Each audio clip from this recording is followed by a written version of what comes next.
आप देख रहे हैं समाचार एजेंसी ऑफ इंडिया में साइन न्यूज।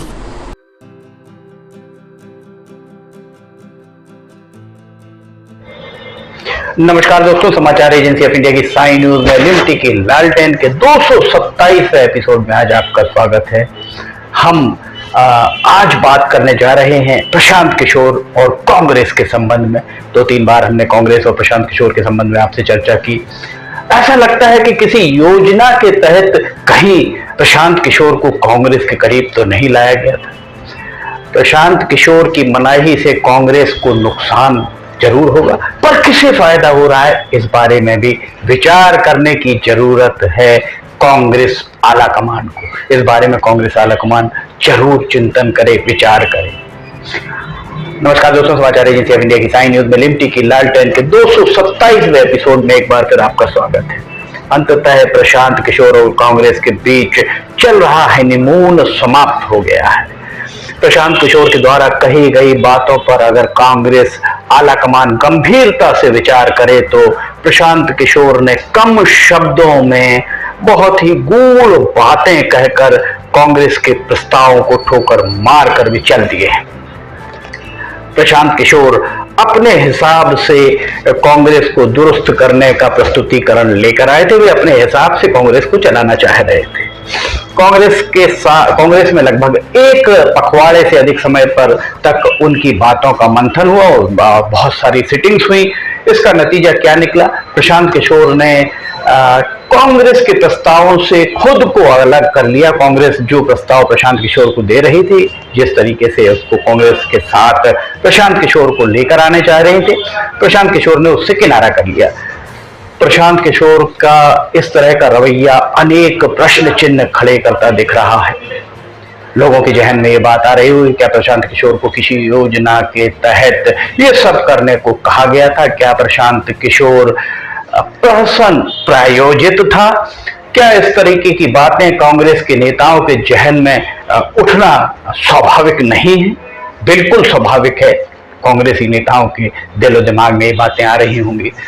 प्रशांत किशोर ने जाते जाते एक बात कह दी कि कांग्रेस के अंदर सोनिया गांधी तय कर लें कि कांग्रेस का नेतृत्व कौन करेगा। वे स्वयं करेंगे, राहुल गांधी करेंगे या प्रियंका गांधी करेंगे।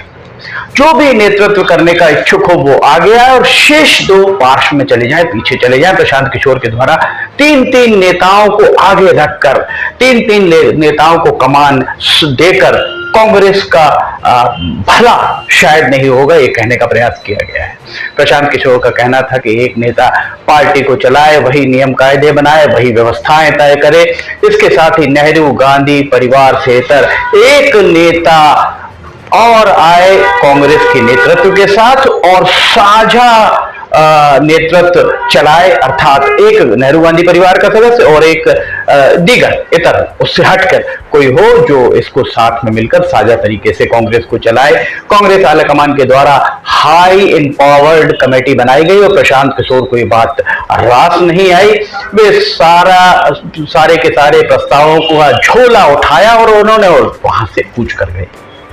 कांग्रेस में मनमोहन सिंह के नेतृत्व वाली सरकार में आपको याद होगा, जब 10 साल सरकार चली तो भ्रष्टाचार के खेल की सारी फाइलें आज भी दिल्ली के नॉर्थ और साउथ ब्लॉक के दफ्तरों में ही हैं।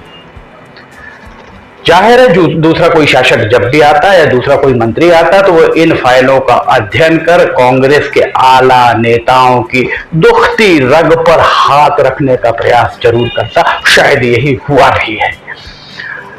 भाजपा की सरकार आई, कांग्रेस की ओर से राहुल गांधी के अलावा दूसरा कोई नेता भाजपा सरकार को कटघरे में खड़ा करता हुआ नहीं नजर आया। यहां तक कि कांग्रेस के अनुषांगिक संगठन और कांग्रेस की आईटी सेल ने भी भाजपा और नरेंद्र मोदी पर सियासी वार नहीं किए। किए भी, अगर उनके द्वारा किए भी गए तो बोथरी तलवार से, वो बहुत ही बोथरी बिना धार की तलवार से वार किए गए जो किसी काम के नहीं थे। इस बारे में भी कांग्रेस के आला कमान को विचार करने की बहुत जरूरत है। हो सकता है ये सब किसी शातिर दिमाग वाले सियासतदार की ही एक चाल हो प्रशांत किशोर को लाना। प्रशांत किशोर को बहुत करीने से प्रस्तावों के जरिए कांग्रेस आला कमान को प्रशांत किशोर के जो प्रस्ताव थे बहुत सारे सब जब आगे दिखाए गए हों, वहीं प्रशांत किशोर के मन में राष्ट्रीय फलक पर सियासत करने की अभिलाषाएं, जो जोर मार रही अभिलाषाएं थी, उनको भी उकेरा गया। इधर कांग्रेस के आला कमान पर दबाव बनाया गया होगा कि प्रशांत किशोर को अभी बाहरी कक्षा, बाहरी आवरण में ही विचरण करने दिया जाए।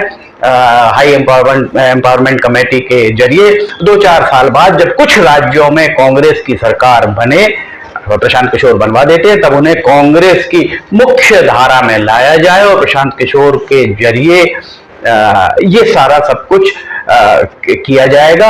और जब 2-4 जगह सरकार बन जाएगी तो प्रशांत किशोर का जो विरोध हो रहा है उसका शमन भी हो जाएगा।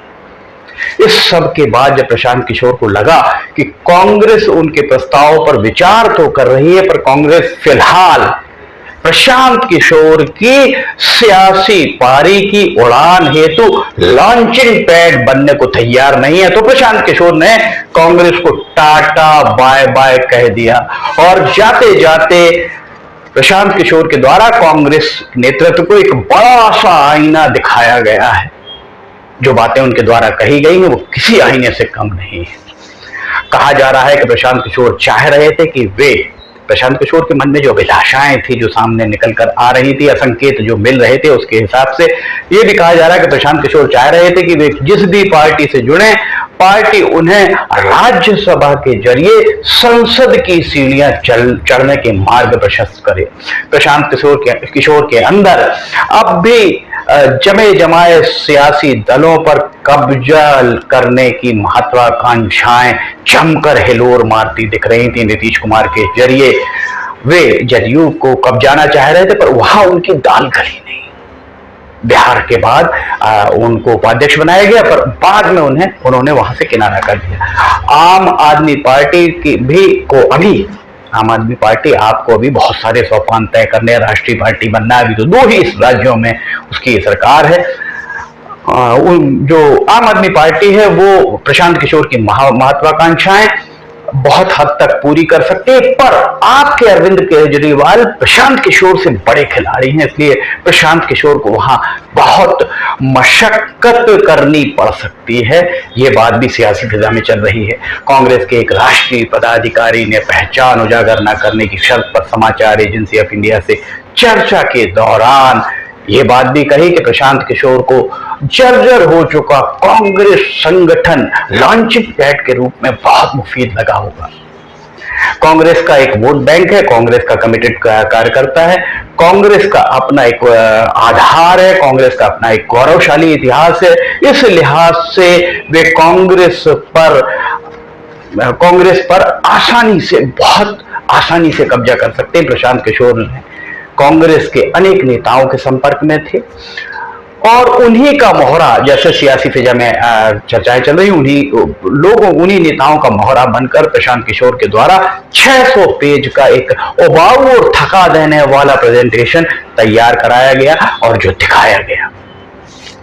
इधर सांप भी मर जाए और लाठी भी ना टूटे की तर्ज पर प्रशांत किशोर के साथ 1 माह तक सर जोड़कर बैठे रहने के बाद जब प्रशांत किशोर ने जाते जाते कांग्रेस नेतृत्व पर सवालिया निशान, क्वेश्चन मार्क लगाते हुए सोनिया, राहुल और प्रियंका तीनों में से किसी एक को नेतृत्व करने और नेहरू गांधी परिवार से हटकर एक नेता को साथ लेकर चलने की बात कही गई, तब हो सकता है उस शातिर दिमाग का मकसद शायद पूरा हो गया हो। इस तरीके की बातें भी सियासी फिजा में जमकर चल रही है। कांग्रेस के वरिष्ठ नेता हैं, राष्ट्रीय पदाधिकारी ने समाचार एजेंसी ऑफ इंडिया से चर्चा के दौरान फिर से आगे बात कही। उन्होंने कहा कि कांग्रेस को एकजुट करने, पूरी तरह सक्रिय करने, विजयी मुद्रा में लाने के लिए सोनिया गांधी, राहुल गांधी और प्रियंका वाडेरा तीनों के वर्तमान स्टेटस के चलते भी काम किया जा सकता है, पर कांग्रेस के शातिर चालाक नेता चाह रहे हैं कि नरेंद्र मोदी के 10 साल पूरे होने के बाद जो एंटी इनकम्बेंसी का लाभ कांग्रेस को मिले, पर यह लाभ तब मिले जब वो शातिर नेता कांग्रेस की कमान अपने हाथ में ले चुके हों। और 2024 में आम चुनाव है, 2025 की नई सरकार के गठन के 2024 की नई सरकार के गठन के उपरांत वे स्वाधीनता दिवस पर लाल किले की प्राचीर से देश को संबोधित कर पाए, अर्थात प्रधानमंत्री 15 अगस्त को देश को संबोधित लाल किले की प्राचीर से करते। कितना ये यहाँ षड्यंत्र चल रहा है। प्रशांत किशोर के एपिसोड से कुछ हुआ हो अथवा ना हुआ हो, पर देश की सबसे पुरानी गौरवशाली इतिहास को अपने अंदर संजोने वाली कांग्रेस पार्टी को एक बार आईना दिखाकर चले गए हैं। अब प्रशांत किशोर के द्वारा आईना दिखाने के बाद लोगों में यह चर्चा भी आरंभ हो गई। कांग्रेस कार्यकर्ताओं के बीच भी ये चर्चा चल रही है। लोग यह कहने लगे हैं कि कांग्रेस जैसी पार्टी को अगर प्रशांत किशोर अपना तारणहार दिख रहा था तो उसके द्वारा कांग्रेस के शीर्ष नेतृत्व के बारे में कही गई बातें भी सत्य होंगी, सही साबित हो सकती हैं। देखा जाए तो कांग्रेस का इतिहास बहुत गौरवशाली रहा है। आजादी के उपरांत अगर आप देखें तो पंडित जवाहरलाल नेहरू, लाल बहादुर शास्त्री, सरदार वल्लभ भाई पटेल, इंदिरा गांधी आदि जैसे करिश्माई नेतृत्व कांग्रेस के पास रहे हैं, जिन्होंने कांग्रेस को शिखर पर, न केवल शिखर पर ले जाया गया है कांग्रेस को, वरन शिखर पर ले जाकर वहां स्टेबल रखा है, उसकी उपस्थिति को बरकरार रखा है।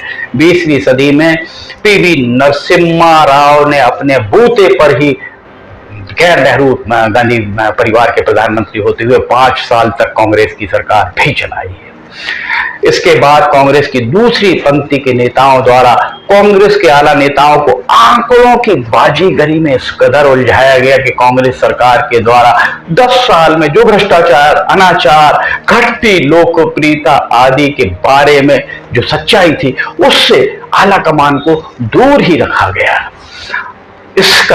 यही कारण है कि आज कांग्रेस जो आधी सदी तक देश पर राज करती आई है, वो महज 2 राज्यों में सिमट कर रह गई है। कांग्रेस केंद्र में क्या हाल है, ये किसी से छुपा नहीं।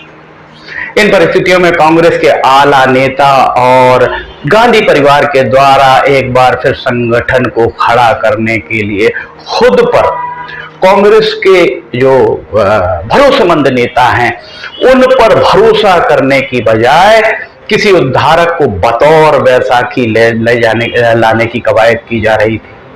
ऐसा नहीं है कि कांग्रेस के अंदर भरोसेमंद नेताओं का टोटा है। कांग्रेस में आला दर्जे के नेता इन नेताओं पर आसानी से भरोसा नहीं करते हैं। यही कारण है कि वे छद्म आवरण वाले नेताओं से घिरे दिखते हैं जो उनके सलाहकार हैं, और इन्हीं सलाहकारों की सलाह के चलते कांग्रेस आज इस दुर्दशा को झेल रही है। कांग्रेस उस शख्सियत को अपना उद्धारक तारणहार मानने को आमादा थी जो सभी पार्टियों में घूम घूम कर तरीके की दुर्दशा झेल रही है। यही कारण है क्योंकि वो कांग्रेस सभी पार्टियों में घूम घूम कर पार्टियों को जिताने का दावा करने वाले प्रशांत किशोर पर दांव लगाना चाहती थी। कांग्रेस के एक राष्ट्रीय नेता ने पहचान उजागर करने की शर्त पर समाचार एजेंसी ऑफ इंडिया से चर्चा के दौरान कहा कि प्रशांत किशोर जैसे लोग किसी चीज का प्रेजेंटेशन तो बेहतर तरीके से दे सकते हैं, पर जब जमीनी स्तर पर संगठन को मजबूत जब तक नहीं किया जाएगा, तब तक इस तरीके के हवाई प्रस्तुतिकरण शायद ही कांग्रेस में जान फूंक सके। उन्होंने कहा कि प्रशांत किशोर के अंदर अब राष्ट्रीय स्तर पर सियासत करने की उत्कंठाएं तेजी से हिलोरे मारती हुई दिख रही हैं। इसलिए कांग्रेस नेतृत्व को इस बारे में सोचना चाहिए और इतिहास भी कांग्रेस नेतृत्व को देखना चाहिए। इसके पहले राजीव गांधी के द्वारा कांग्रेस के जब हाईटेक करने के लिए राजीव गांधी के द्वारा कांग्रेस को आधुनिक बनाने के लिए सैम पित्रोदा का सहारा लिया गया था। वे काफी हद तक सफल भी हुए। पर उस दौर में अरुण सिंह और अरुण नेहरू जैसे ब्यूरोक्रेट्स का सहारा भी उनके द्वारा लिया गया। इसके बाद सोनिया गांधी के द्वारा नंदन नीलकणी और उसके अलावा आईआईटी पास, नंदन नीलकणी भी आईआईटी से पास आउट थे, और उसके अलावा जयराम रमेश जैसे लोगों का सहारा लिए, किंतु पार्टी शनै शनै अपना जनाधार खोती रही और इस बारे में आला कमान को किसी के भी द्वारा सच्चाई नहीं बताई गई। इसका परिणाम आज कांग्रेस की वर्तमान स्थिति है। लिमटी की लालटेन के 227वें एपिसोड में फिलहाल इतना ही। अगर आपको लिमटी की लालटेन देखना है, रोजाना 2 बजे प्रसारित होती है, रविवार को सुबह 7 बजे ये प्रसारित की जाती है। अगर आप इसे देखना चाहते हैं तो समाचार एजेंसी ऑफ इंडिया की वेबसाइट या साइन न्यूज के चैनल पर आप इसे जाकर देख सकते हैं। अगर आपको ये सारे वीडियोस पसंद आ रहे हो तो आप इन्हें लाइक, सब्सक्राइब, शेयर जरूर कीजिए। लिमटी की लालटेन के 228वां एपिसोड लेकर हम बहुत जल्द हाजिर होंगे। फिलहाल आपसे इजाजत लेना चाहते हैं। जय हिंद।